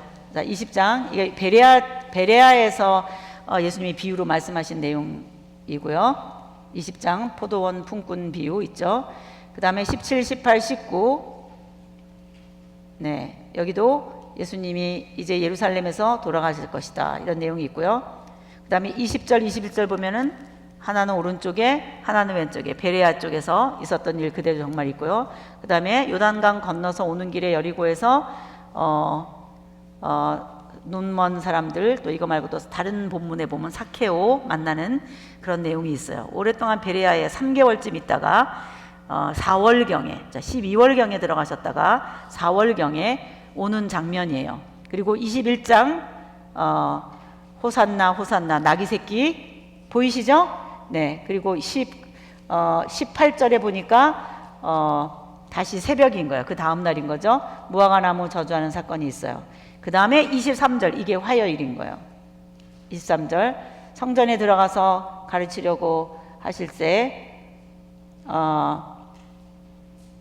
대제사장들 쌩얼이 나타났어요. 드디어 대제사장들과 백성의 장로들이 와서 내가 무슨 권한으로 여기서 예루살렘에서 예루살렘 성전 설교를 할 수 있고 티칭을 하느냐, 여기는 우리 영역인데 네가 광야도 아니고 요단동 편도 아니고 예루살렘 성전에서 누가 티칭 라이센스 주지도 않는데 무슨 권한으로 네가 누구냐 이거를 하게. 그랬더니 예수님께서 내가 대답하기 전에 먼저 내가 물어보는 것을 대답을 너희들이 하면 나도 무슨 권한으로 여기서 가르치는지를 말할 것이고, 그렇지 않으면 나도 말을 못하겠다, 이렇게 얘기하세요. 이게 지금 제가 말씀드리는 그 어마어마한 학자들, 최고의 권력자들, 실력자들 앞에서 예수님께서 청문회를 하고 있는 중이다라는 거예요. 그러면서 예수님이 이런 질문을 하세요. 요한의 세례가 어디로서냐? 하늘로서냐 사람에게냐? 여러분, 이 질문의 뜻이 뭔지 아시겠어요? 제가 아까 그랬죠. 정부 당국자들이 세례요한 운동에 대해서 공식 입장을 발표해야 된다고 했던 거 기억나세요? 이게 지금 그 말이에요. 왜 이 말을 하셔야만 될까요? 예수님이 지금 하시고 있는 이 사역은 갑자기 인간이 땅에서 난 자가 하나님과 관련 없이 일하는 것이 아니라는 뜻이에요. 어디로부터 오셨냐? 하나님으로부터 오신 분이고, 지금 이 하시는 일은 성경으로 말하면 구약에서부터 흘러내려오던 일이라는 거예요. 누구를 통하여 신약을 읽게 하셨나? 예언자들을 통하여 읽게 하셨는데, 그 예언자의 클라이막스가 엘리야요? 심벌이요? 전형적인 존재요? 그 엘리야가 세례 요한인 거예요. 그러므로 세례 요한을 해석해야 된다는 거예요. 세례 요한의 성경적 의의, 세례 요한의 사역의 의미, 그리고 예언한 대로, 말라기에 예언한 대로, 많은 선지자들이 예언한 대로 지금 드디어 그 존재가 왔다라고 했을 때 이것은 성경적이라는 거예요. 너희들이 성경을 믿고 있다면 세례 요한을 이해해야 된다는 거예요. 세례 요한이라고 하는 사람을 너희들이 해석하지 않는 한 나를 이해할 수가 없다는 거예요. 해석하라는 거예요. 얼마나 정확하세요. 예수님의 이 논리가. 내가 대답하기 전에 먼저 묻겠다. 이거에 대해서 먼저 대답을 해라. 세례 요한의 세례가 어디로부터냐? 그러니까 여러분들이 이런 본문을 읽을 때 이게 이해가 안 될 수도 있는 거예요. 예수님 설교를 읽으면 무슨 말인지를 모를 수밖에 없을 수도 있는 거예요. 그랬더니 하늘로서다 그러면 그럼 왜 믿지 않느냐 그럴 것이고, 땅에서 난 것이다 그러면 백성들이 가만히 있지 않는 거. 그럼 우리가 어떻게 하느냐? No comment. 아무 말도 안 하는. 예수님도 나도 말할 수 없다. 이렇게 시작된 것이 화요일에 대제사장, 아무 때나 나타나는 사람이 아니에요. 대제사장이 쌩얼로 딱 대면해가지고 학자들이 지금 딱 붙은 거예요. 이슈가 뭐냐? 예수 그는 누구인가요?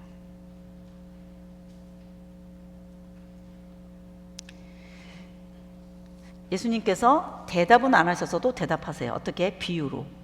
그래서 제가 아까 비유 얘기를 그렇게 했던 거예요.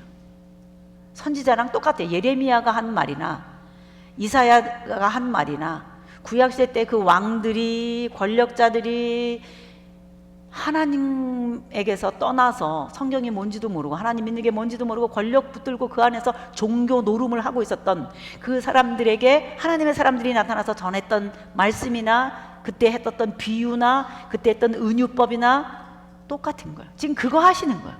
비유로. 두 아들의 비유, 포도원과 소작인의 비유. 이거 여러분 너무 많이 들었기 때문에 제가 여기서 시간이 없어서 할 수도 없고 못하겠습니다. 결국은 아들까지 이 땅의 이 포도원의 주인이 마지막에는 아들을 보내도 아들까지 잡아가지고 너희들이 죽이려고 하는 거 아니냐 그랬더니 그 얘기를 듣고는 대제사장과 바리새파 사람들이 이거 우리더러 하는 말이네. 알긴 알아요.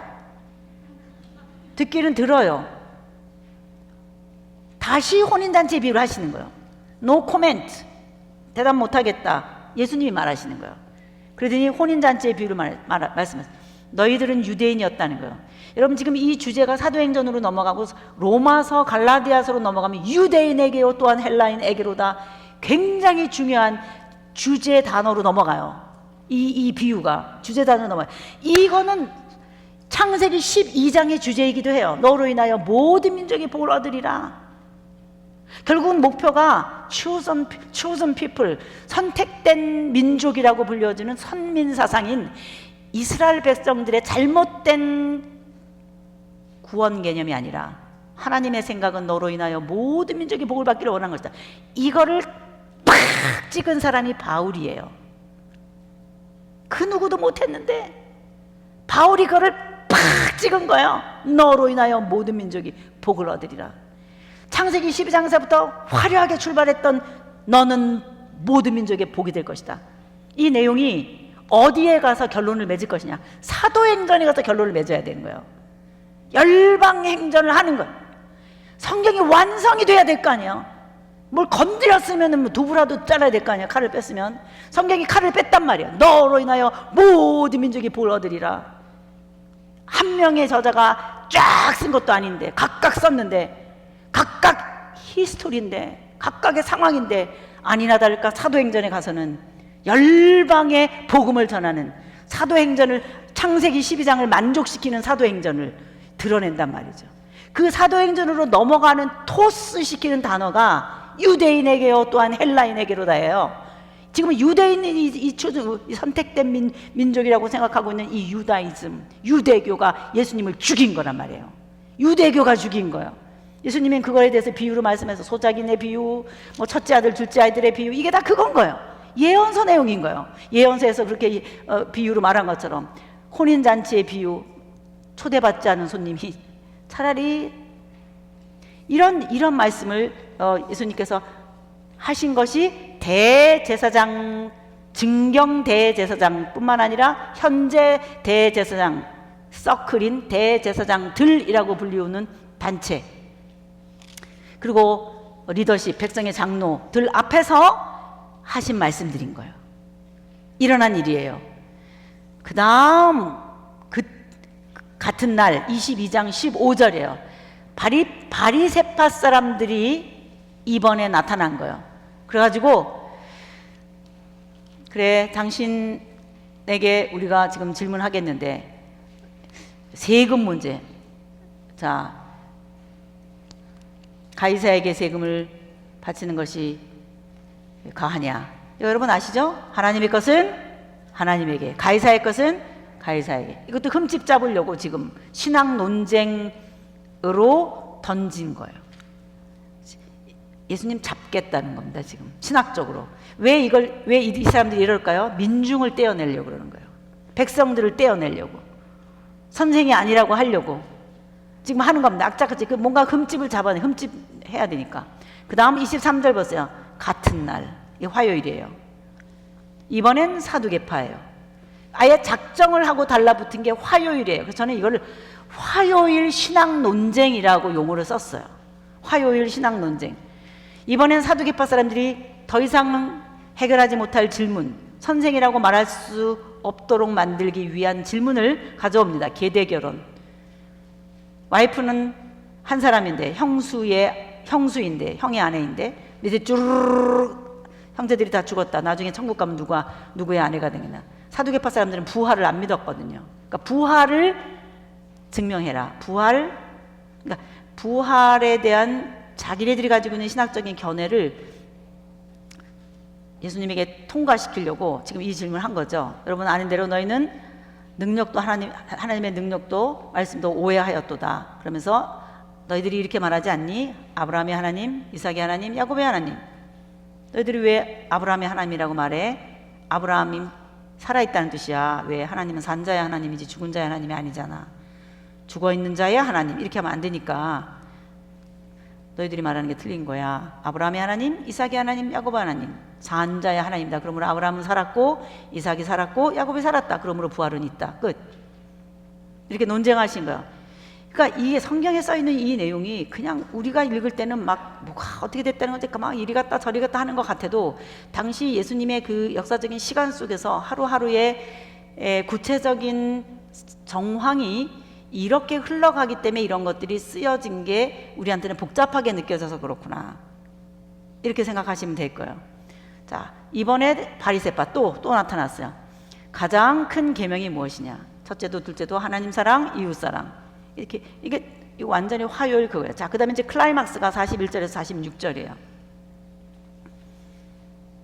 이번에 바리새파 사람들이 모였을 때 이번에는 예수님이 질문하세요. 자, 너희들이 지금까지 나한테 이런 질문을 하는 이유가 뭐냐?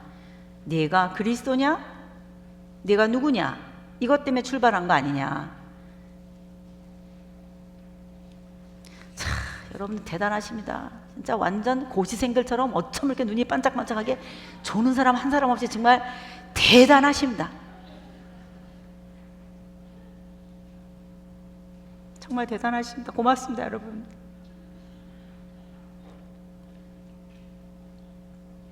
아무리 바이러스가 이렇게 힘들고 뭐 CCC가 또 어쨌다 그러고 그래도 하나님이 여러분들을 사용하실 줄 믿습니다.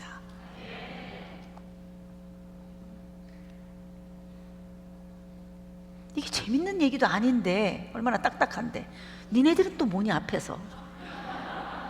응? 니네들은 뭔데 이렇게 앞에서 졸지도 않고 그렇게 열심히 잘 듣고 있어. 마스크 쓰고.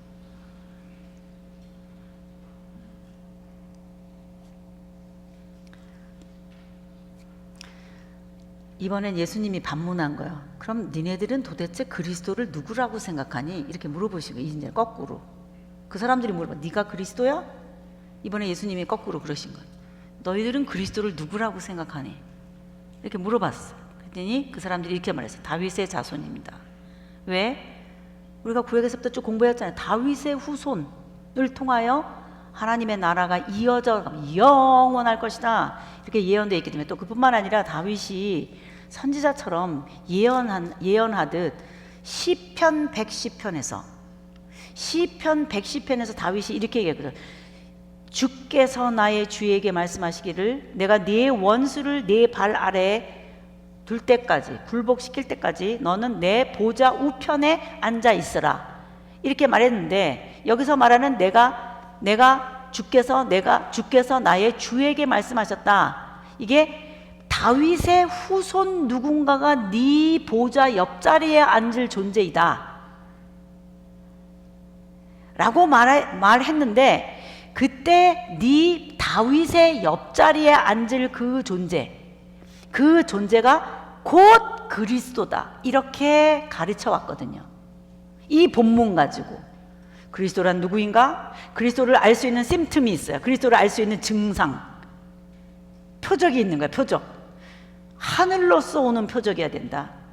경천동지할 막 하늘 말 그대로 정말 예수님 하늘의 표적을 가지고 왔어요. 동방박사가 별을 보고 왔잖아요. 정말 뭐 인간적으로 본다면 별이라고 하는 새로운 왕의 출현이라고 한 그 뭐 이방 술사들이 먼저 알고 찾아올 정도의 하늘로서 오는 표적을 진짜 갖고 있기도 했어요. 뭐 그냥 언어적 개념으로 말하더라도 그런 어떤 여러 가지 그리스도임을 알아볼 수 있는 것을 얼마나 많이 가르쳐 왔는지 몰라요.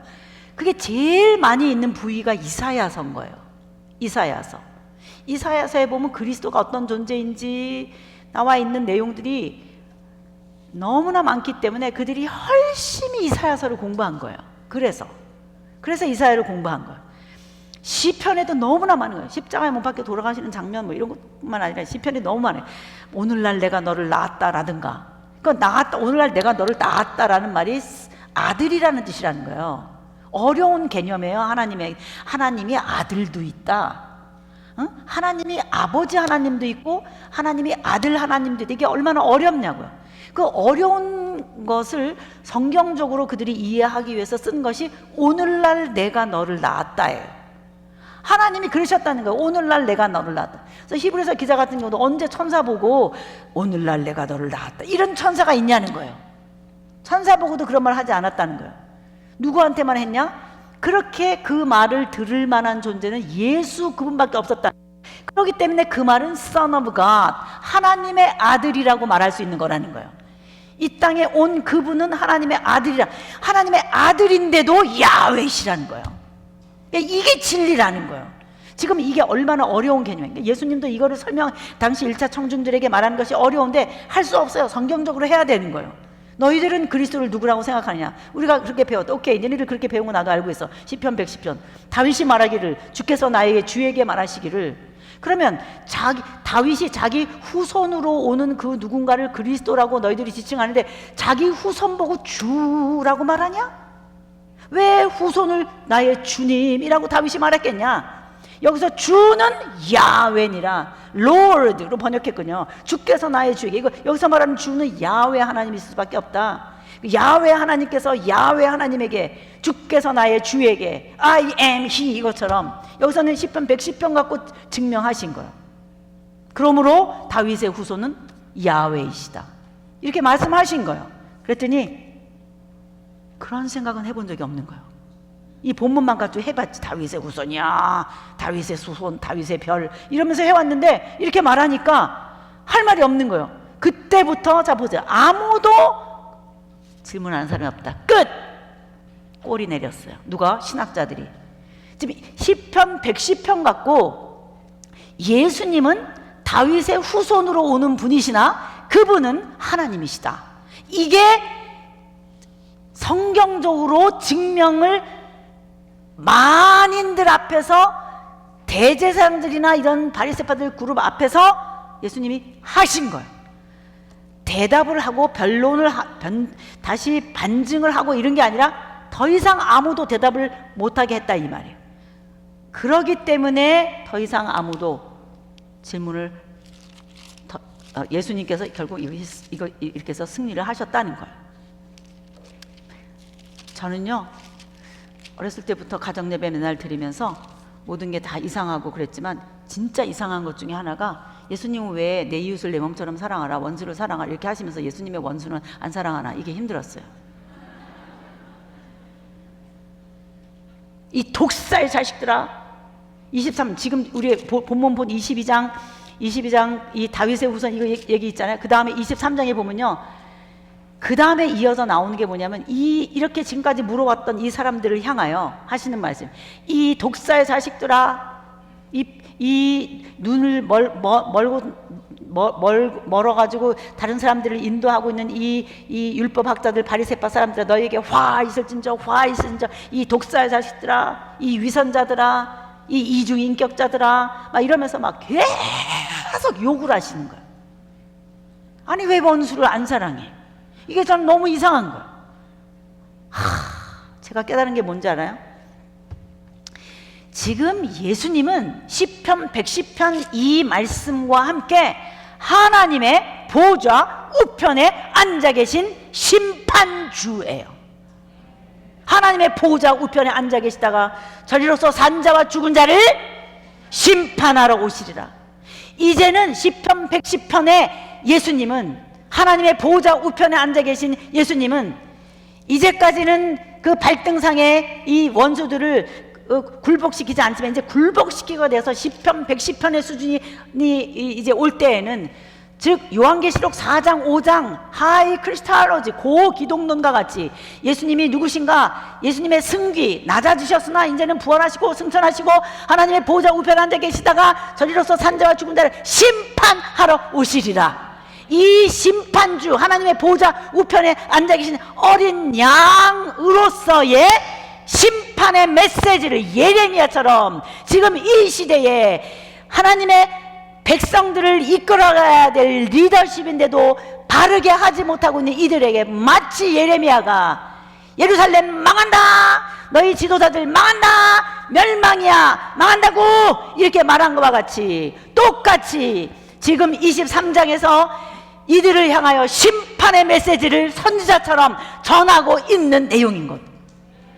그러더니 예루살렘아 예루살렘아, 이날 화요일 날 저녁에 예루살렘을 예루살렘 성 바깥으로 나오셔서 올리브가 그 산에 앉으셔가지고 눈물을 흘리시면서 저 예루살렘 선지자들을 죽이고 이제까지 저렇게 암탉이 병아리를 품듯이 해보려고 그랬지만 저렇게 하나님의 사람들을 죽였던 저 예루살렘의 영성 앞에 예수님이 우시는 장면이 이어지는 거거든요. To be continued.